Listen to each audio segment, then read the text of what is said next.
అందరికి నమస్కారం. నేను శిరీష. ఈరోజు మనతో పాటు ఉన్నారు ప్రముఖ ఆధ్యాత్మికవేత్త, జ్యోతిష్య పండితులు బ్రహ్మశ్రీ నందిపట్ల శ్రీహరి శర్మ గారు. గురుగారితో మాట్లాడదాం. గురుగారు నమస్కారం అండి. వాగర్థావివ సంపృక్తౌ వాగర్థ ప్రతిపత్తయే జగతః పితరౌ వందే పార్వతీ పరమేశ్వరౌ. ఆదిత్యాయ చ సోమాయ మంగళాయ బుధాయ చ గురు శుక్ర శనిభ్యశ్చ రాహవే కేతవే నమః.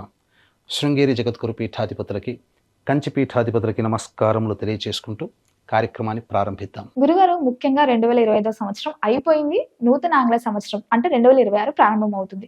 సో ప్రతి ఒక్కరికి ఉంటుంది, మా రాశి వారికి ఎలా ఉంటుంది, ఎలాంటి జాగ్రత్తలు తీసుకోవాలి, ఆర్థిక పరంగా, ఆరోగ్య పరంగా, ఉద్యోగ పరంగా ఎలా ఉంటుందని ప్రతి ఒక్కరికి ఉంటుంది. ముఖ్యంగా చూసుకుంటే మేషరాశి వారికి ఈ సంవత్సరం ఎలా ఉండబోతుందో తెలియజేయండి గురుగారు. 2025 సంవత్సరంలో ఎన్నో ఇబ్బందులు, కష్టాలు, నష్టాలు ఎదుర్కొన్నారు కొంతమంది అన్ని విధాలుగా ఆనందంగా, సంతోషంగా జీవించారు.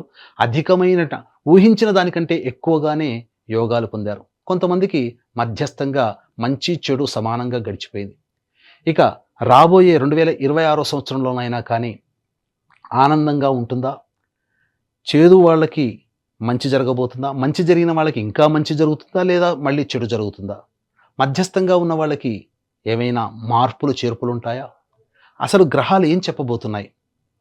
ఆంగ్ల నూతన సంవత్సర సందర్భంగా జనవరి 2026 నుంచి డిసెంబర్ 2026 వరకు 12 రాశులలో జన్మించినటువంటి వారికి గ్రహాల యొక్క స్థితిగతుల వలన ఎటువంటి సమస్యలు, ఇబ్బందులు, యోగాలు, అవయోగాలు, సుఖము, సంతోషాలు కలుగుతాయో క్లుప్తముగా తెలియచేయడానికి ప్రయత్నం చేస్తాను. ఇక ఆలస్యం చేయకుండా వీడియోలోకి వెళ్ళిపోదామా? 2026 సంవత్సరంలో జనవరి మాసం నుంచి డిసెంబర్ వరకు మేషరాశిలో జన్మించినటువంటి వారికి ఏ విధంగా ఉండబోతుందో తెలుసుకునే ప్రయత్నం చేద్దాం. వీక్షించేటువంటి ప్రేక్షకులు గమనించాలి. ముఖ్యంగా ఈ మేషరాశిలో జన్మించినటువంటి వారికి గ్రహ సంచారము మిశ్రమమైనటువంటి ఫలితాలను ఇస్తుంది. ఈ సంవత్సరం అంతా కూడా ఎప్పుడూ పూర్తిగా మంచి కాదు, అలాగే ఎప్పుడు కూడా చెడు కాదు. ఒక విషయాన్ని గమనించుకోవాలి. ఏ సందర్భాలలో మనం చేస్తున్నటువంటి వృత్తి, ఉద్యోగ, వ్యాపారాలలో మనం చేర్పులు, మార్పులు చేసుకోవాలి. గ్రహాలు ఏ సమయంలో అనుకూలంగా ఉంటాయి, అలాగే విద్యార్థులకు ఏ విధంగా ఉండబోతుంది, దాంపత్యంలో ఉన్న వాళ్ళకి, వివాహం కానటువంటి వాళ్ళకి, ఇలా ప్రతి వ్యవస్థలో ఉన్నటువంటి వాళ్ళకి ఏ విధంగా ఉండబోతుందో క్లుప్తంగా తెలుసుకునే ప్రయత్నం చేద్దాం. ముఖ్యంగా గమనించుకున్నట్లయితే ఈ మేషరాశిలో జన్మించినటువంటి వారికి ప్రధానంగా గురుబలం అనుకూలంగా ఉన్నటువంటి సందర్భం. ఎందుకనంటే మార్చి 14వ తారీఖు వరకు గురువు మిథున రాశిలో వక్రగతి చెంది ఉంటాడు. ఈ వక్రగతి చెందినటువంటి కారణం చేత ప్రధానంగా మనం ఇక్కడ వృషభ రాశిలోనే వేసుకున్నాం, కానీ వక్రగతి ఉన్నటువంటి కారణం చేత ఈ యొక్క గురువు దశమ స్థానాన్ని, అలాగే అష్టమ స్థానాన్ని మరియు షష్టమ స్థానాన్ని ప్రభావితం చేస్తాడు. ముఖ్యంగా ఉద్యోగ వ్యవహారాల్లో ఎవరైనా కానీ మార్పులు కావాలి అనేటువంటి వాళ్ళకి ఈ సమయం మార్చి 14 వరకు కూడా అనుకూలంగా ఉండేటువంటి సమయం. ఒక గురుగ్రహం ఉద్యోగానికి సంబంధించి అనుకూలిస్తే సరిపోతుందా? అంటే ఒక వ్యక్తి శుభాన్ని కోరుకోవడం అంటే ఉద్యోగంలో మార్పు కావచ్చు, అంటే హైక్ రావడం కానీ, లేదా విదేశీయానం కానీ, వివాహం కానీ, ఏదైనా ఒక అంటే ఈ యొక్క మేషరాశికి తాను చేస్తున్నటువంటి ప్రయత్నానికి గురువు అనుకూలంగా ఉండబోతున్నాడు. కాబట్టి ఏ వ్యవస్థలో ఉన్న వాళ్ళకైనా, ఏ ప్రయత్నంలో ఉన్నటువంటి వాళ్ళకైనా కానీ అనుకూలంగా ఉండబోతున్నాడు. దీనికి తోడు మనం గమనించుకున్నట్లయితే ప్రధానంగా ఈ యొక్క సంచార ప్రభావం, మిగతా గ్రహాల యొక్క సంచార ప్రభావం కూడా అనుకూలంగా ఉందా అనేది మనం చెక్ చేసుకోవాలి. మార్చి 14వ తారీఖు వరకు గురువు వక్రగతి చేత అనుకూలంగా ఉన్నటువంటిది.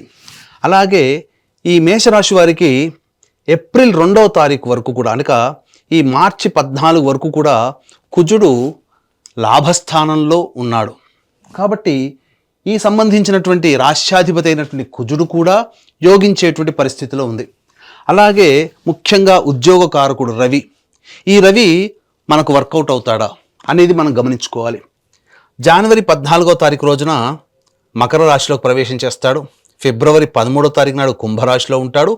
మార్చి 14 వరకు కూడా కుంభరాశిలో, అనగా దశమ లాభస్థానములో ఈ యొక్క మేషరాశి వారికి కుజగ్రహము, రవిగ్రహ ప్రభావం అనగా రాశ్యాధిపతి, ఉద్యోగకారకుడు, అలాగే శుభకరుడైనటువంటి గురువు కూడా అనుకూలంగా ఉన్నటువంటి కారణం చేత తప్పకుండా ఏదైతే ప్రయత్నాలు చేస్తారో ఆ ప్రయత్నాల్లో మీకు అనుకూలంగా ఉండేటువంటి సమయం. కాబట్టి ఆలస్యం అమృతం విషయం. మీరు గట్టిగా ప్రయత్నాలు చేయండి. మార్చి 14వ తారీఖు వరకు కూడా మేజర్ ప్లానెట్స్ మీకు అనుకూలంగా ఉన్నాయి. లాభంలో రవి యొక్క సంచార ప్రభావం ఇదంతా కూడా అనుకూలంగా ఉండేటువంటి సమయం అని చెప్పవచ్చు. ఇక గమనించుకున్నట్లయితే ఉద్యోగ వ్యవస్థలో మార్చి 14 వరకు. ఇక మార్చి 14 తర్వాత ఉద్యోగస్తులకు ఏంటండి అని అంటారా, మార్చి 15వ తారీఖు నుంచి తృతీయ స్థానంలో గురు సంచార ప్రభావం ఇది మిశ్రమమైనటువంటి ఫలితాలని ఇస్తుంది. అంతేకాకుండా జూన్ 1వ తారీఖు నుంచి అర్ధాష్టమ గురు ప్రభావము అనుకూలంగా లేదు. గురు ప్రభావం అనుకూలంగా లేని కారణం చేత జూన్ 1వ తారీఖు నుంచి అక్టోబర్ 31 వరకు కూడా ఈ యొక్క మేషరాశిలో జన్మించినటువంటి వారు గురుబలాన్ని పెంచుకునే ప్రయత్నం చేయాలి. ఇది గమనించండి. ఎందుకనంటే జూన్ 1వ తారీఖు నుంచి అక్టోబర్ 31 వరకు కూడా గురువు అనుకూలంగా లేడు. చేసే ప్రయత్నంలో ఇబ్బందులు, ఆటంకాలు, ప్రతిదీ కూడాను చికాకులతో కూడుకున్నటువంటి జీవితం ఉంటుంది. కాబట్టి ఏది ఏమైనప్పటికీ లాస్ట్ 2 నెలలు, నవంబర్, డిసెంబర్ నెలలు, అలాగే మొదటి 3 నెలలు ఇవన్నీ కూడా అనుకూలంగా ఉండేటువంటి సమయము ఈ మేషరాశిలో జన్మించినటువంటి వారికి.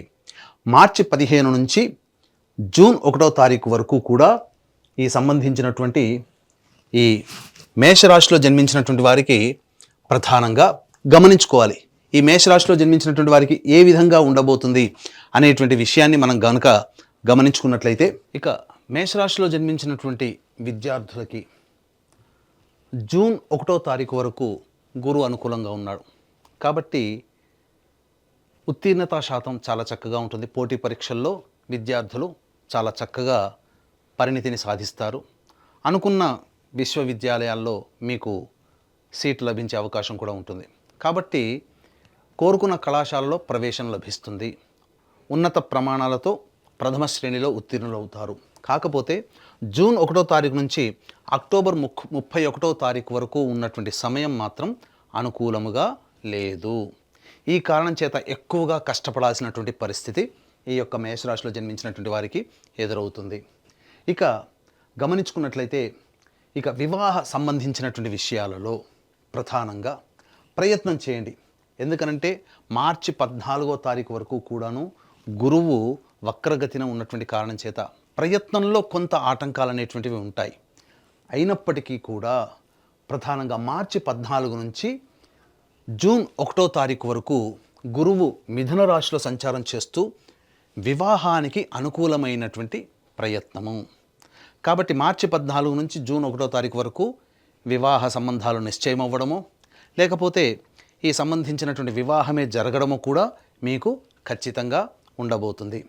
ఇక దాంపత్య విషయానికి వచ్చేసరికి ఈ యొక్క మేషరాశిలో జన్మించినటువంటి వారు దంపతుల మధ్య కొంత పొరపచ్చాలు వచ్చే అవకాశం ఉంటుంది. అవగాహన లోపం అనేటువంటిది ఉంటుంది. కాబట్టి జాగ్రత్త పడగలరు. ఇక ఆరోగ్య విషయానికి వచ్చేసేసరికి ప్రధానంగా ఏలిన నాడిశని ప్రభావం ఈ మేషరాశిలో జన్మించినటువంటి వారికి ఉండడము, అలాగే గురువు జూన్ 1వ తారీఖు నుంచి అక్టోబర్ 31వ తారీఖు వరకు అనుకూలంగా లేని కారణం చేత ఆకస్మికమైనటువంటి ప్రమాదాలు, అలాగే హాస్పిటలైజేట్ అవ్వడం కానీ లేదా శస్త్రచికిత్సలు జరిగే అవకాశాలు కానీ గోచరమవుతున్నాయని చెప్పవచ్చు. ఇక మరీ ముఖ్యంగా ఈ యొక్క మేషరాశిలో జన్మించినటువంటి వారికి సంతాన యోగ్యత అనేటువంటిది ఉండబోతుంది. సంతానం కోసం ఎదురు చూసేటువంటి వ్యక్తులకి సత్సంతానం లభించి తీరుతుంది. మంచి శుభవార్త ఈ మేషరాశిలో జన్మించినటువంటి వారు వింటారని చెప్పవచ్చు. ఇక ముఖ్యంగా శని జాతకరీత్యా జూలై 26వ తారీఖు నుంచి వక్రగతిన ఉన్నటువంటి కారణం, అలాగే రాహుగ్రహ ప్రభావం కూడా కలిసి ఉండడం, జూన్ 26వ తారీఖు నుంచి విదేశీయానానికి చేసే ప్రయత్నాలు డిసెంబర్ వరకు అనుకూలంగా ఉంటాయి. కాబట్టి మీరు విదేశీయానానికి ఏదైనా ప్రయత్నాలు చేసినట్లయితే జూలై 26వ తారీఖు నుంచి అవి మీకు సఫలీకృతమవుతాయని చెప్పవచ్చు. ఇక మరీ ముఖ్యంగా ఈ మేషరాశిలో జన్మించినటువంటి వారికి రాజకీయ రంగ ప్రముఖులు ఎవరైతే ఉంటారో నామినేటెడ్ పోస్టులకి మాత్రం వారు అర్హులయ్యేటువంటి అవకాశం ఉంటుంది. కాబట్టి ఎక్కువగా ఖర్చు అనేటువంటిది పెట్టకుండా జాగ్రత్తగా కాపాడుకోండి. మీ యొక్క ధనము మీ కింద వ్యక్తులు మిమ్మల్ని ప్రలోభాలకి గురి చేసే అవకాశం ఎక్కువగా ఉంటుంది. కాబట్టి అనవసరమైన ఖర్చుల్ని తగ్గించుకొని మీరు ప్రణాళికాబద్ధంగా మీరు వ్యవహరించినట్లయితే మీకు తగినటువంటి పోస్ట్ అనేటువంటిది లభించి తీరుతుంది. ఇక ముఖ్యంగా వ్యాపార రంగంలో ఉన్నటువంటి వారికి ఏ విధంగా ఉండబోతుంది? వ్యాపారం అనగా ఈ యొక్క సంబంధించినటువంటి వ్యాపారాలలో ముఖ్యంగా గురు సంబంధమైన మేషరాశిలో జన్మించినటువంటి వారు అనగా గురు సంబంధమైనటువంటి ఈ రెస్టారెంట్, అలాగే ఎఫ్ఎంసీజీ ప్రొడక్ట్స్, సూపర్ మార్కెట్స్, కళాశాలను నడిపేటువంటి వాళ్ళు, విద్యా వ్యవస్థలో అనగా స్కూల్స్ నడిపేటువంటి వాళ్ళు, ఫుడ్కి సంబంధించినటువంటి వ్యాపారంలో ఉన్నవాళ్ళు, రోడ్ సైడ్ వెండర్సు, అలాగే బంగారు వ్యాపారస్తులు, ఎఫ్ఎంసీజీ ప్రొడక్ట్స్తో సంబంధం ఉన్నటువంటి వాళ్ళు, ఇలా ఏదైనా కానీ ఈ రంగంలో ఉన్నటువంటి వారు ప్రధానంగా వైద్యులు కూడా ప్రధానంగా ఈ జూన్ 1వ తారీఖు వరకు అనుకూలంగా ఉండేటువంటి సమయం. వ్యాపార విస్తరణకి కానీ లేదా వ్యాపార అభివృద్ధి లేదా నూతన వ్యాపారం ఏదైతే చేయాలనుకుంటారో జూన్ 1వ తారీఖు నుంచి అక్టోబర్ 31వ తారీఖు వరకు జాగ్రత్తలు పాటించండి. ఎందుకు చెప్తున్నాను అనంటే ఈ సమయం అనుకూలంగా లేదు. చేస్తే జూన్ 1వ తారీఖు లోపలనైనా కానీ అనగా మే లోపలనైనా కానీ లేదా అక్టోబర్ తర్వాతనైనా కానీ మీరు ప్లానింగ్ చేసుకోండి. దానికి తగ్గట్టుగా మీ జీవితం ఆనందంగా ఉండబోతుందని చెప్పవచ్చు. వ్యాపార విస్తరణ ఇక మరీ ముఖ్యంగా ఈ సంబంధించినటువంటి తోళ్ళు, చర్మ సంబంధమైనటువంటి వ్యాపారస్తులు, బొగ్గు సంబంధమైనటువంటి కలప, అలాగే ఈ సంబంధించినటువంటి నూనె వ్యాపారస్తులు, అలాగే గ్రౌండ్ ఆయిల్ ఈ సంబంధించినటువంటి వ్యాపారస్తులు ఎవరైతే ఉంటారో, అలాగే ఇనుముతో సంబంధించి చేసే ప్రతి పని ఇనుముతో కూడుకున్నటువంటి వ్యాపారస్తులు ఎవరైనా కానీ వాళ్ళందరూ కూడా ఇసుకతో సంబంధించినటువంటి వీళ్ళందరికీ కూడాను కాస్త గడ్డు కాలం అని చెప్పవచ్చు. జూలై 26వ తారీఖు వరకు, అలాగే ఆగస్టు నుంచి డిసెంబర్ వరకు అనుకూలంగా ఉండేటువంటి సమయం.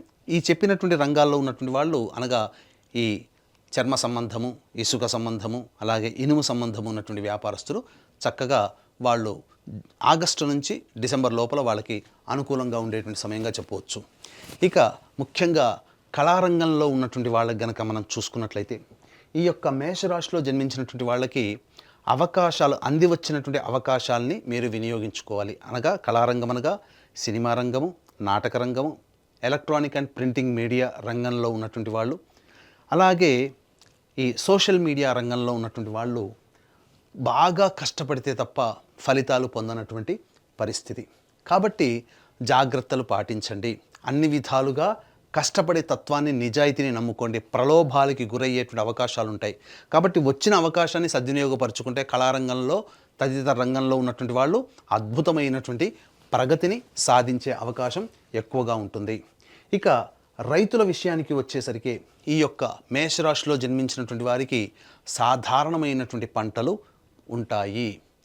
అలాగే ఎక్కువగా ప్రలోభాలకి గురై వాణిజ్య పంటలు కానీ లేదా ఇతరత్ర పంటలు గనక వేసుకున్నట్లయితే మీకు మొదటికే మోసం వస్తుంది.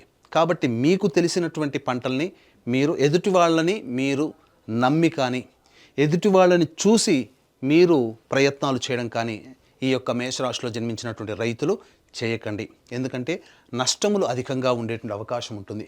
ఇక ముఖ్యంగా ఈ యొక్క మేషరాశిలో జన్మించినటువంటి వారికి ప్రధానంగా కొన్ని సంబంధమైనటువంటి విషయాలు అంటే కొన్ని విషయాలు మీకు తెలియచేస్తాను. అంటే ఏ సందర్భంలో జాగ్రత్తలు పాటించాలి. మరీ ముఖ్యంగా ఉద్యోగం కావచ్చు, వ్యాపారం కావచ్చు, లేదా ఏదైనా ప్రయత్నాల్లో ఒక్క గురుబలమై ఉంటే సరిపోతుందా? మిగతా గ్రహాల యొక్క ప్రభావం కూడా అనుకూలించాలి కదా. కాబట్టి ఏ సమయం అనుకూలంగా ఉంటుందో క్లుప్తంగా తెలుసుకునే ప్రయత్నం చేద్దాం. వీక్షించేటువంటి ప్రేక్షకులు కూడా ఈ మేషరాశిలో జన్మించినటువంటి వారికి మిశ్రమమైనటువంటి ఫలితాలు ఉంటాయని చెప్పుకున్నాం. కాబట్టి సమస్యలు అనేటువంటివి ప్రతి వ్యక్తికి కూడా ఉంటాయి. కాబట్టి ఇప్పుడు చెప్పినటువంటి వివరాల కంటే ఇంకా విభిన్నంగా మీ జీవితం ఉందని అంటే దగ్గరలోని మంచి ఉపాసనా పరులైనటువంటి జ్యోతిష్యుల్ని సంప్రదించి వారి సలహాలు, సూచనలు కనుక పాటించినట్లయితే మీ జన్మజాతకరీత్యా మరింత మెరుగైనటువంటి ఫలితాలను మీరు పొందవచ్చు. అలాగే వీక్షించేటువంటి ప్రేక్షకులకి గమనిక, ఈ యొక్క 2026వ సంవత్సరం మీరు చేపట్టే ప్రతి పనిలో మీకు విజయం కలగాలి, మీకు ఆనందంగా ఉండాలి, అన్ని విధాలుగా మీకు దైవం అనుకూలంగా ఉండాలి. గ్రహ సంచారం రాబోయే 8 ఏళ్ల వరకు కూడా కొంత విభిన్నంగా ఉండబోతుంది. కాబట్టి మిశ్రమమైనటువంటి ఫలితాలు ఉండబోతాయి. కాబట్టి జాగ్రత్తగా మీ యొక్క సంకల్పం నెరవేరాలనేటువంటి యొక్క సదుద్దేశంతో మీ జాతకరీత్యా కలుగు అన్ని రకాలైనటువంటి సమస్యల నివారణకి, విద్య, వివాహ, ఉద్యోగ, దాంపత్య, అనారోగ్య అనేక రకాలైనటువంటి సమస్యలకి ప్రతీ నెల ఒక పుణ్య తిథి రోజున సర్వదోష నివారణ పూజలు, హోమాలు అనేటువంటివి మీ గోత్రనామాలతో జరిపించడం జరుగుతుంది. వీడియోలు కూడా మీకు పంపించడం జరుగుతుంది. అవకాశం ఉన్నవాళ్ళు ఈ యొక్క కార్యక్రమ తదనంతరం స్క్రీన్పై కనిపిస్తున్న నెంబర్కి కాంటాక్ట్ చేసి ఈ సర్వదోష నివారణ పూజల హోమాల్లో మీ గోత్రనామాదులు నమోదు చేసుకోవచ్చు. ఇక ముఖ్యంగా ఈ మేషరాశిలో జన్మించినటువంటి వారు ఏ సమయంలో జాగ్రత్తలు పాటించాలి అంటే, ముఖ్యంగా కుటుంబపరంగా సమస్యలు అనేటువంటివి ఉన్నప్పుడు ఉంటాయి. ఎప్పటి నుంచి? జూన్ 20వ తారీఖు నుంచి ఆగస్టు 1వ తారీఖు వరకు కుటుంబ సభ్యులతో వాగ్వివాదాలు, మిత్రులతో వాగ్వివాదాలు సంఘంలో పనికిరావు. అది గమనించుకోండి ఆ సమయం. ఇక వాహనాన్ని నడిపేటప్పుడు జాగ్రత్తలు పాటించాల్సినటువంటిది సెప్టెంబర్ 18 నుంచి నవంబర్ 12వ తేదీ మధ్యకాలంలో వాహనాలు నడిపేటప్పుడు జాగ్రత్తలు పాటించండి. కొంత అనారోగ్య సూచనలు, శస్త్రచికిత్సలు జరిగేటువంటి అవకాశం ఈ మధ్యకాలంలో మీకు ఉండబోతుంది. అలాగే ఎదుటివారి వలన నష్టపోయేటువంటి అవకాశము మీకు ఈ సంవత్సరం మార్చి నుంచి ఏప్రిల్ మాసం, ఏప్రిల్ నెల మధ్యకాలంలో ఎదుటివారి వలన మీరు ధన నష్టం జరిగేటువంటి అవకాశం ఉంటుంది. ఇది మీరు జాగ్రత్తగా గమనించండి. ఇక ఉద్యోగ ప్రయత్నాలు అనేటువంటిది మీరు చేయదలిస్తే ఆగస్టు 17 నుంచి సెప్టెంబర్ 17 ఉన్నటువంటి మధ్యకాలం ఉద్యోగంలో మార్పుని సూచిస్తుంది. అయితే కేవలం ఒక గ్రహమే కాకుండా అన్ని గ్రహాలు అనుకూలంగా ఉండేటువంటిది మాత్రం జనవరి 1 నుంచి మార్చి 14వ తారీఖు వరకు అన్ని గ్రహాలు కూడా అనుకూలంగా ఉంటున్నాయి. కాబట్టి మీరు ఏదైనా ప్రయత్నాలు చేస్తే మీరు మార్చి 14వ తారీఖు లోపల మీరు కొత్త ఉద్యోగంకి వెతుక్కుంటారా, లేదా ఉన్న ఉద్యోగంలోనే అభివృద్ధిని కోరుకుంటారా, అవన్నీ మిగతా గ్రహాలు కూడా అనుకూలంగా ఉండేటువంటి సమయం కాబట్టి ఆ సమయంలో చేయండి. లేదు కానీ ఖచ్చితంగా ఉద్యోగంలో మార్పు మాత్రం ఆగస్టు 17 నుంచి సెప్టెంబర్ 17 మధ్యకాలంలో నిరుద్యోగస్తులకి, ఉద్యోగం చేస్తున్నటువంటి వాళ్ళకి ఖచ్చితంగా శుభమైనటువంటి పరిస్థితులు అనేటువంటివి కనపడుతున్నాయి. కాబట్టి ఇక మార్చి 14వ తారీఖు తర్వాత ఏంటండి పరిస్థితి అని అంటారా? మార్చి 14 నుంచి జూన్ 14వ తారీఖు వరకు ఉద్యోగ మార్పుని కోరుకోకండి. అది చాలా కీలకమైనటువంటి సమయంగా చెప్పవచ్చు. జూన్ 15 నుంచి జూలై 15 మధ్యకాలంలో మళ్ళీ మీరు ఉద్యోగంలో అభివృద్ధిని సాధించవచ్చు. మీరు కోరుకున్నటువంటి ఉద్యోగం కానీ, నిరుద్యోగస్తులకి ఉద్యోగం లభించడం కానీ, లేదా ఉద్యోగ మార్పు కానీ జూన్ 15 నుంచి జూలై 15, అలాగే ఆగస్టు 17 నుంచి సెప్టెంబర్ 16 మధ్యకాలం, మరియు జనవరి నుంచి మార్చి 14వ తారీఖు ఉన్నటువంటి మధ్యకాలం అనుకూలమైన సమయం. మిగతా సమయాలు అనుకూలముగా లేవు. ఈ మార్పుని గమనించండి. అలాగే ముఖ్యంగా ఈ యొక్క మేషరాశిలో జన్మించినటువంటి స్త్రీలు ఏ విధంగా ఉండబోతుంది అనేటువంటి యొక్క విషయాన్ని గనక చూసుకున్నట్లయితే, ఈ మేషరాశిలో జన్మించినటువంటి వారికి ప్రధానంగా ఈ స్త్రీలకి కొంత ఇంటా బయట సమస్యలు అనేటువంటివి తప్పవు. మీ మాట చెల్లుబాటు కాదు. కాబట్టి అవకాశం లేని చోట మనం అధికారం కోరుకుంటే మనకే ఇబ్బంది. కాబట్టి ఇప్పటి వరకు మిమ్మల్ని గౌరవించినటువంటి వాళ్ళే మిమ్మల్ని కొంత తక్కువ స్థాయిలో చూడడం మొదలుపెట్టిన తర్వాత కొంత ఆత్మాభిమానం దెబ్బతింటుంది. ఒప్పుకుంటాం, కానీ తప్పదు. పరిస్థితులు అనుకూలంగా లేని కారణం చేత కొంత సమయం మనం కేటాయించుకోక తప్పదు, సంయమనం పాటించక తప్పదు. కాబట్టి ఈ మేషరాశిలో జన్మించినటువంటి స్త్రీలు ఆరోగ్యం పట్ల శ్రద్ధ వహించాల్సినటువంటి పరిస్థితి. ఇంతకుముందు చెప్పినటువంటి సమయంలో అనారోగ్య సూచనలు ఉండేటువంటి అవకాశం ఉంది. కాబట్టి ఆ సమయాల్లో మీరు ఆరోగ్యాన్ని జాగ్రత్త పరుచుకోండి. అలాగే దాంపత్య విభేదాలు, కొంత పొరపచ్చాలు వచ్చేటువంటి అవకాశం ఉంటుంది. జూన్ 1వ తారీఖు నుంచి అక్టోబర్ 30వ తారీఖు మధ్యకాలంలో కొంత విభేదాలు ఏర్పడేటువంటి అవకాశం ఉంటుంది. కాబట్టి జాగ్రత్తలు పాటించండి. అయితే ఇక ఉద్యోగ రంగంలో పనిచేస్తున్నటువంటి స్త్రీలు ఎవరైతే ఉంటారో వాళ్ళకి మాత్రం అవకాశాలు చాలా చక్కగా ఉంటాయి. ఉద్యోగ రంగంలో ప్రగతిని సాధిస్తారు. కానీ కుటుంబ పరంగా కొంత మీరు వెనకబడుతానం అనేటువంటిది ఉంటుంది. మిగతా అన్ని రంగాలలో ఉన్నటువంటి స్త్రీలకి మిశ్రమమైనటువంటి ఫలితాలు కలగబోతున్నాయి. సంతానం కోసం ఎదురు చూసేటువంటి స్త్రీలు చక్కగా సంతానాన్ని పొందేటువంటి అవకాశం ఉంటుంది. కాకపోతే మీకు ప్రధానంగా ఈ యొక్క సంబంధించినటువంటి జూన్ 30వ తారీఖు మధ్యకాలంలో డాక్టర్ సలహాని పాటించండి. సంతాన గర్భవతులు కానీ, సంతానం కోసం ఎదురు చూసేటువంటి వాళ్ళు కానీ. ఎందుకనంటే కొంత చెడు వార్తలు వినేటువంటి అవకాశం గోచరమవుతుంది.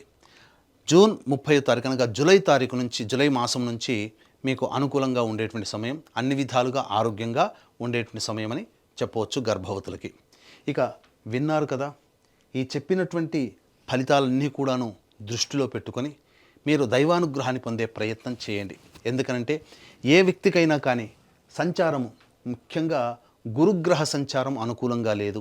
శనిగ్రహం కూడా మీకు మిశ్రమమైనటువంటి ఫలితాలనే ఇవ్వబోతున్నాడు. వక్రగతిన ప్రభావము, కొంత ఇబ్బందులు అనేటువంటివి ఉండక తప్పదు.